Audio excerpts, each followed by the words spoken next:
So I'm a used car dealer and I sell cars that are $5,000 and under. And I know for most of you out there, just for me simply saying that I'm a used car dealer, that instantly is going to make you hate me. So the thing about it is a lot of people out there think that the middleman of the car industry, the used car dealers, the franchise dealers, they should all just go away. And here's the thing. The car market and the dealership model has looked this exact same for a very, very long time with not very many changes. But what has happened recently is that there's been some disruptions in the market that could spell the end of car dealers just like myself. So we have Amazon, who is starting to dip their toes into the car market, both on the used car side and on the new car side. You have a company like Carvana, which is changing the way people actually buy cars. They can now go online, click a couple buttons, the car shows up at their doorstep. And then you have probably the biggest disruption is that you have actual manufacturers who are starting to sell vehicles direct to consumer. The easy one that we can point out is Tesla. So all these things are starting to change in the car market. So is this going to be the end of actual car dealerships as we know it? Well, throughout this video, I'm actually going to talk about it. I'm going to talk about how it's going to happen, if it's going to happen, when it's going to happen, and talk to you about the hurdles that a lot of these car dealerships and a lot of these manufacturers are going to have to jump over to actually make this a different thing in the car market. Do you believe the new car dealership franchise model will or should eventually collapse and the new car sales model should move to a direct-to-consumer model?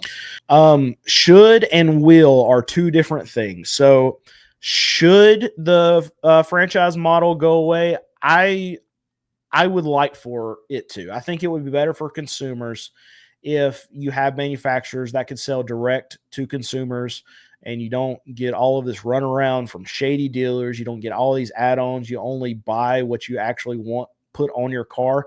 Now, there's a lot of argument for this that dealers create competition and allow prices to be cheaper. So if you have just Ford that's able to sell a truck, an F-150 to you, and that's the only way that you can buy it, then there's no competition there and they can mark the price up to whatever they want. And that's not, I think that argument, throw that away, because then the brands become each other's competition. Because if Ford has an F-150 and they want to charge $120,000 for it, but then you have Chevy that comes out with a Silverado and they only want to charge $50,000 for it, well, Ford is not going to be able to sell that $120,000 truck, maybe to a select few people, but Chevy's going to eat their lunch if they're having a truck that's $50,000 versus $120,000.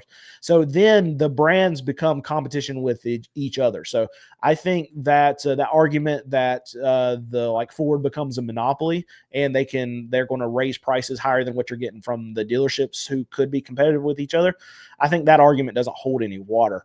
Now, will this ever happen? No, absolutely not. There's so many laws and regulations across the United States that protect dealers from manufacturers actually doing this, that you're going to have to get a Congress that overturns a lot of this stuff. And I can already tell you that there's a lot of people in Congress that have their hands in the car market.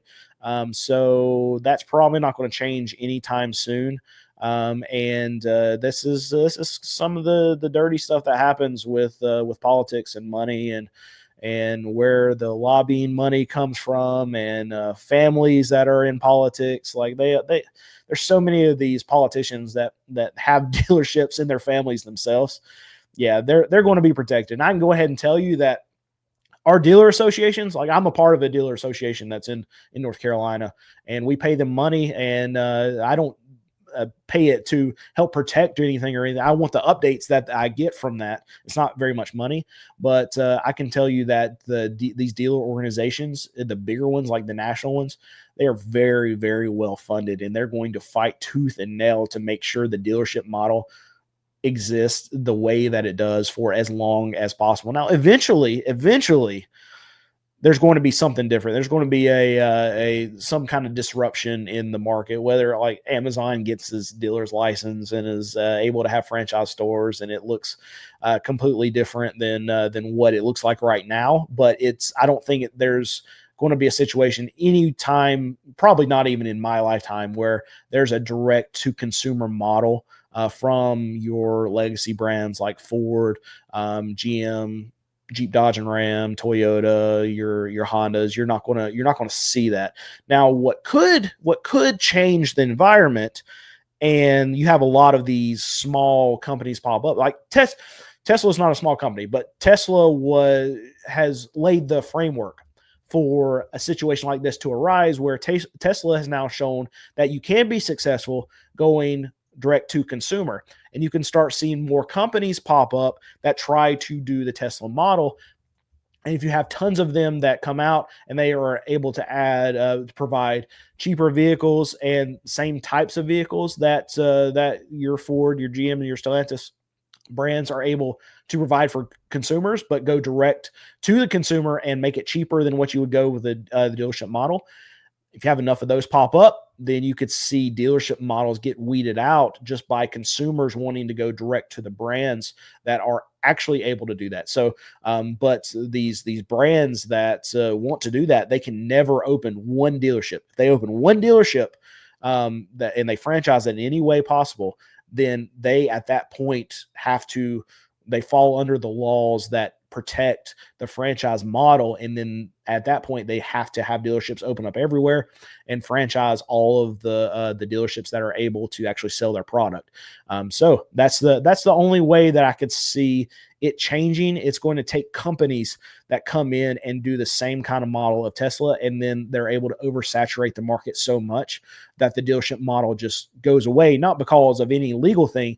It goes away because it's just not profitable to sell a Ford F-150 anymore, because you have this other startup company or this other company that's selling trucks for $35,000 when the same similar truck at Ford is going to cost you $70,000. That's something that could change the market, but that's not happening anytime soon either. So that's the only way it's going to be possible, and I don't think it will be. Why don't you sell cars over $5,000, more newer models with fewer miles? We actually have one, maybe two cars on our lot right now that are over 5,000. We do it every once in a while. So I'll go through this thing probably once every 6 months or so, where I'm like, you know what, we should try this. We should try to buy a more expensive car and put it on our lot. And I did this, and I've got a Toyota Venza on our lot right now. I think I paid around $8,000 for. And we have it currently for sale for $8,000 on our lot. So we started out at like $9,500 because spend more money on a car. Obviously, we should try to make more money on it. No, we haven't even had one person look at it. We dropped it 3 times now. It's down to $8,000. Please, someone, look, if you know where my car lot is, come buy this car. I need. It's only got, I think it's like 130,000. I don't know what it is, but it's a nice car. It's a Toyota Venza. The problem is the color. It is a brown color. It is a very brown. It's a very brown, and it might be a little ugly to most people. It's a gold. It's a gold. It's goldish brown. It's brown. It is brown, and it's so very I mean, brown. there are many things that do well with the color brown. Not this car. Yeah, it doesn't. It just something about it. You just look at it, and it's brown, and not in a good way. Anyway, so I do this every once in a while, and I learn very quickly that, okay, I sell cars for cash. I am not a buy here, pay here dealer. I don't offer financing. I'm not hooked up with a bank. People can't buy $8,000 cars if they don't have financing. And that's in me and my brain. I think, okay, if you're buying a car, you only pay cash. That's the only way you buy a car, because that's the only way we buy a car. But I understand now, looking at the numbers, 85% of people are payment buyers out there. I wish it wasn't the case, because I don't want you to borrow money on things that go down in value, like a car. But that's just the reality of it. So time and time again, every 6 months, when I buy this car that I think, okay, this is a really good deal. It doesn't matter how good of a deal the car was. This car, I think the value on this car, if you look it up, is like $11,000. It's a good car. It's a good car, and it's cheap compared to what other dealers are paying. But every other dealer can sell that car for $11,000, $11,500, because they're financing it to the consumer. And the consumer doesn't matter. It doesn't matter to them. That's $11,000. The only thing that matters is that they're able to get in that car for $375 a month. So, and I can't offer that. I'm not going to offer that, because I'm never going to repo a car, and I don't want to deal with the hassle of going and doing the extra paperwork and being hooked up with a bank or whatever. And so we're not going to do it. And so I'll buy this car that I think I can sell, make a lot of money on, and it's $8,000 on my lot, and we're going to end up losing money on it. So please, somebody come by. Just come and offer us $7,000. I'll give you $1,000 discount on the car. Get somebody buy it, please. We might need to let the team know. But Nate'll cut it loose. Okay. Yeah, he wants it gone too. Yeah. Well, I if I needed a Tell car, I him would tell take him it. Brandon sent you. There you go. Yeah, that's not a good. go to our lot and buy that car. It's not gonna work on any other car. They don't negotiate on anything else. But that Venza, go buy it. Yes, I'm serious. The whoever put that in the chat. Just go on our website. Go look at it. Okay. Well, you're not talking to me, I guess. No, I'm not. Go buy the car, please. Okay. So Moved here from Uganda looking for my free car. yep. $2 ain't gonna get it, bro. Yeah. Next question. Just a quick warning for all of the people listening. Brandon's about to get a little bit rude, and I apologize in advance. Man, don't give us any money. Why would you do that? We'll answer your questions. I promise. You can't. Not ever. I can't promise we'll answer it because there's a lot of questions. You know what? This is the best way to get your question answered, but I don't want your money. Especially if you need your question answered, send us the lowest amount. If you can send us a penny, I think the lowest amount is like 99 cents or something. I don't want your money. I appreciate it, but here's the thing: there's not a question. There's not a question. Just moved to NC from UK, saving up to get one of your cars. Thanks. Very from the UK. Bonjour. That's not it. All right. He does know that that's not it for those of you that don't get his humor. Yeah, well, that's not making it into an actual video. He said we got it. So Toyin is his name. I appreciate you. Please don't send me any money. What was that in euros though? No, he's in North Carolina. Yeah, It's but like I'm sure he brought some money over here from there. Okay. That's not how the YouTube money thing works. Okay. All right. Maybe he is an idiot. I don't know.